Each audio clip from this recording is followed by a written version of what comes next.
ಈ ರೆಸ್ಪಾನ್ಸ್ ಸಿದ್ಲಿಂಗ್ 2 ಗೆಲ್ಲಲೇಬೇಕು. ನಮ್ಮ ಡೈರೆಕ್ಟ್ರು ನಿಂತ್ಕೊಳ್ಬೇಕು, ಅವರಿಂದೇ ನಾವೆಲ್ಲ ನಿಂತ್ಕೊಳ್ತೀವಿ. ಅದಕ್ಕೆ ಅಭಿಮಾನಿ ದೇವರುಗಳು ಈ ಸಿನಿಮಾನ ಥಿಯೇಟ್ರಿನಲ್ಲಿ ಬಂದು ನೋಡಬೇಕು. 13 ವರ್ಷ ಆಗಿದೆ ಈ ಥರ ಸಿನಿಮಾ. ಸಿದ್ಲಿಂಗು 2 ಚೆನ್ನಾಗಿ ಗೆಲ್ಲಬೇಕು. ಜನ ಅದನ್ನು ನೋಡಿ ಅದನ್ನು ಬೆಂಬಲಿಸಬೇಕು. ಬಿಕಾಸ್ ಇದು ಡೈರೆಕ್ಟರ್ನ ಶಕ್ತಿ ಏನು, ಒಬ್ಬ ಒಳ್ಳೆ ಡೈರೆಕ್ಟ್ರ್ ಎಂಥ ಸಿನಿಮಾ ಮಾಡಬಲ್ಲ ಅನ್ನೋದನ್ನು ವಿಜಯ್ ಪ್ರಸಾದ್ ಸರ್ ಇದರಲ್ಲಿ ಪ್ರೂವ್ ಮಾಡಿದ್ದಾರೆ.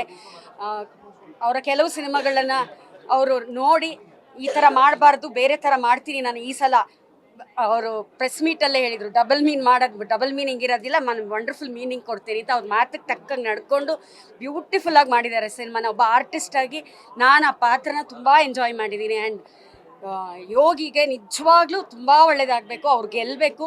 ಮತ್ತು ಕನ್ನಡದಲ್ಲಿ ಸಿದ್ಲಿಂಗು 2 ಒಂದು ದೊಡ್ಡ ಸದ್ದು ಮಾಡಬೇಕು ಅಂತ ನಾನು ಆರ್ಟಿಸ್ಟಾಗಿ ಕನ್ನಡದ ಎಲ್ಲ ಅಭಿಮಾನಿಗಳ ಹತ್ರ ಕೇಳ್ತೀನಿ. ಆ್ಯಂಡ್ ಏನು ಹೇಳಿ, ನನಗೆ ಇಮೋಷ್ನಲ್ ಆಗ್ತಾಯಿದ್ದೀನಿ. ಬಿಕಾಸ್ ನಾನು ಇವತ್ತೇ ಫಸ್ಟ್ ನೋಡಿದ್ದು ಸಿನಿಮಾನ. ಡಬ್ಬಿಂಗ್ ಟೈಮಲ್ಲಿ ನನ್ನ ಪೋರ್ಷನ್ಸ್ ಮಾತ್ರ ನೋಡಿದ್ದೆ. ನಿಜವಾಗ್ಲೂ ಇಷ್ಟ ಆಯಿತು. I am very happy.